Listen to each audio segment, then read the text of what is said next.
La ville de Bonn en Allemagne abrite depuis ce 6 novembre la 23e conférence de parties sur le climat COP23.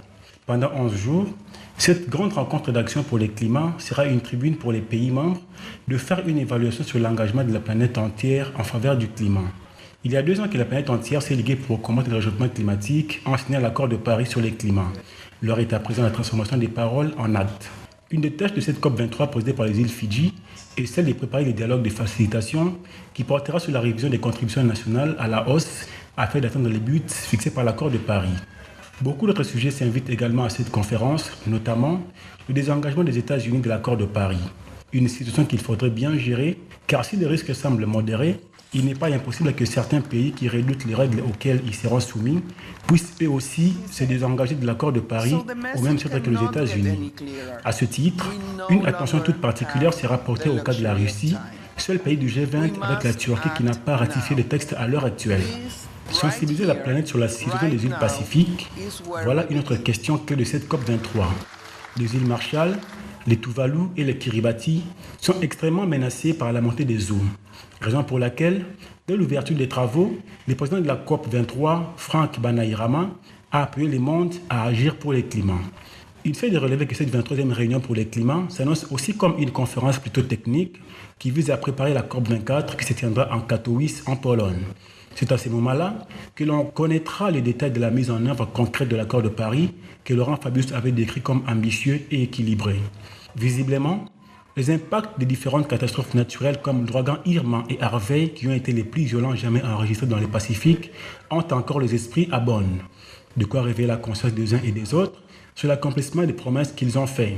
L'heure est grave, à en croire tous les bulletins santé de la planète, dressés récemment par plusieurs organismes, en attendant celui de l'ONU attendu pour ce lundi à Bonn. Un geste responsable de chacun sera bénéfique étant donné que nous sommes tous dans la même barque. Dans le cadre du protocole de Cartagena auquel la RDC a souscrit depuis 2005, le ministère de l'Environnement, à travers sa direction du développement durable, a procédé au lancement du projet sous-régional des renforcements des capacités des parties prenantes pour la détection des organismes génétiquement modifiés à Kinshasa. Cet atelier d'échange et partage d'informations a pour but d'instruire sur le bon usage des OGM, ainsi leur consommation et leur transfert en RDC. Il est important que notre pays dispose d'un cadre réglementaire, des institutions, de l'expertise pour en fait faire face à ces risques potentiels qui peuvent résulter de l'utilisation des organismes génétiquement modifiés. Ce projet vise le renforcement des capacités des 2 laboratoires, à savoir le laboratoire vétérinaire de Kinshasa et le laboratoire de microbiologie et de génétique cellulaire du CRENCA. Selon les docteurs vétérinaires du Centre de recherche nationale, ces projets sur la détection des OGM permettra à toutes les parties prenantes de prendre les meilleures décisions liées à la prévention du risque de la biotechnologie moderne. À partir de ce projet, nous aurons les équipements, l'expertise pour détecter à temps, comme nous le faisons avec les maladies. Au cours de cet atelier, les participants à ces travaux ont proposé quelques recommandations pouvant améliorer la mise en œuvre de ces projets à travers le pays. Aujourd'hui, mettre en place un cadre de gestion et de surveillance des risques liés aux OGM, c'est une nécessité et à la fois une opportunité par rapport au protocole de Cartagena. Durant 2 jours, les participants à ces assises auront à identifier et adopter une stratégie pouvant permettre l'implémentation du dit projet sur l'étendue du territoire national. C'est sur une note positive que s'est clôturée la session de formation sur les finances climatiques, les standards fiduciaires internationaux et les normes environnementales sociales. Organisée par la coordination du Fonds vert pour le climat en RDC, en collaboration avec les centres de suivi écologique, cette activité s'est inscrite dans le cadre des opérations préparatoires de la RDC à la conquête des financements climatiques.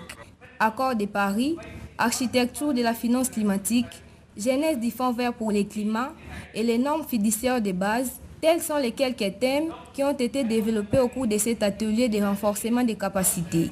Pour nous, c'est une joie chaque fois qu'on organise ces événements. Cela signifie qu'on se rapproche plus à acquérir des capacités pour monter des projets éligibles. Donc, ce qui est plus important, c'est comment arriver à présenter le plus de projets éligibles, de qualité plutôt éligibles, afin d'attirer le plus de financement climatique au niveau de la RDC. Les faiblesses, les points forts et les opportunités qui regorgent la RDC concernant le financement climatique ont été passés en revue par les participants. Pendant des travaux de groupe, ils ont proposé des solutions pour remédier à cette situation.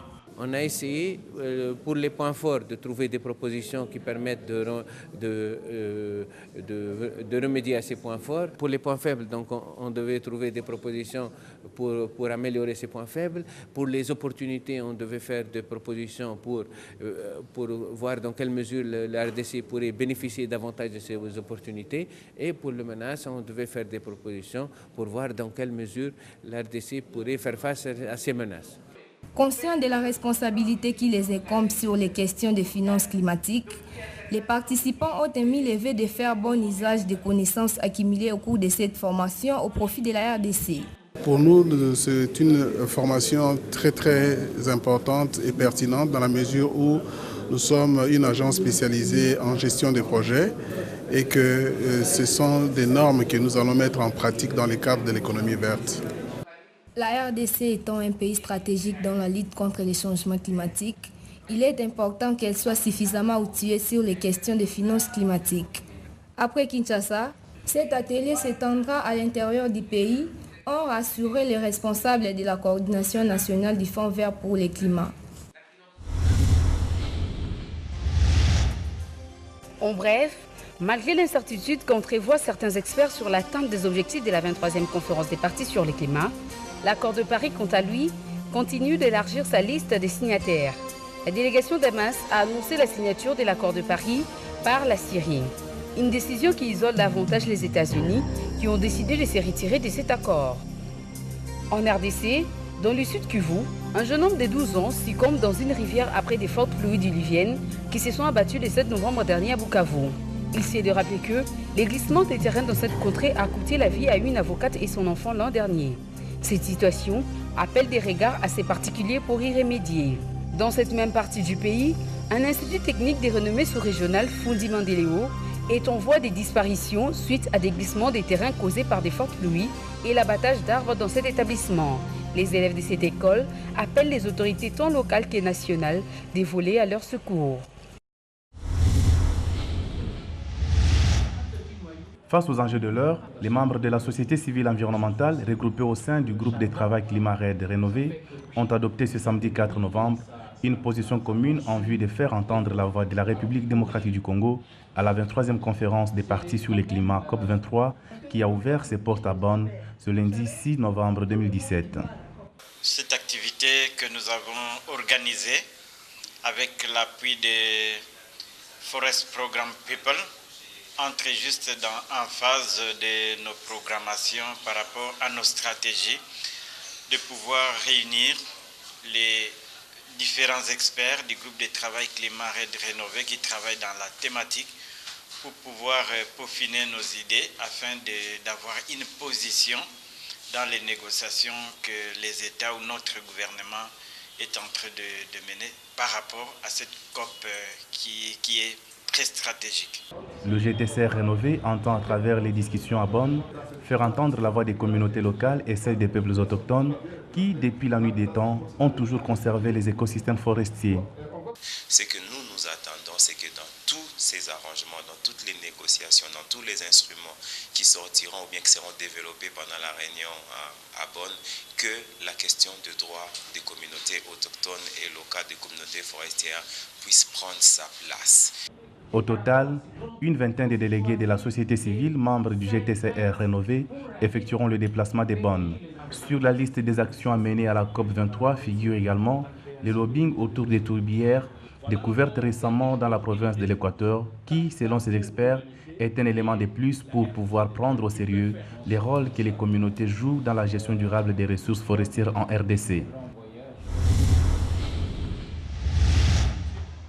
La récente découverte de tourbières forestières dans les villages de Lokolama dans la province de l'Équateur a fait l'objet d'une campagne de sensibilisation sur la protection des forêts du bassin du Congo, organisée par Greenpeace Afrique à Matadi, afin d'inciter les parties prenantes, notamment les communautés locales, à une gestion durable de cette nouvelle richesse. La journée dissolution a été organisée pour offrir une visibilité à toutes les alternatives durables à l'exploitation forestière industrielle au Congo. Un groupe d'acteurs nationaux et internationaux qu'on a réunis autour de cette journée pour ensemble échanger alors de manière franche et constructive sur toutes les alternatives qui peuvent être soutenues à la fois financièrement et techniquement pour le développement de nos communautés qui vivent dans l'arrière-pays. Pour mieux gérer cette richesse, une nouvelle loi sur la gestion des tourbières forestières en RDC verra bientôt le jour, a rassuré les ministres de l'Environnement et du Développement durable. Nous voudrions que la communauté internationale se joigne aux efforts qui sont en train d'être déployés par le gouvernement congolais à ce qui concerne la protection, la sauvegarde et la conservation de nos forêts, mais aussi donner les moyens nécessaires pour que ces ressources puissent profiter aux populations autochtones et pourquoi pas à toute la nation congolaise. Les participants à cette campagne ont chacun eu l'opportunité d'inscrire son vœu sur l'arbre des souhaits pour les forêts du bassin du Congo. Après Matadi, Esperanza a jeté le cap sur Pointe Noire.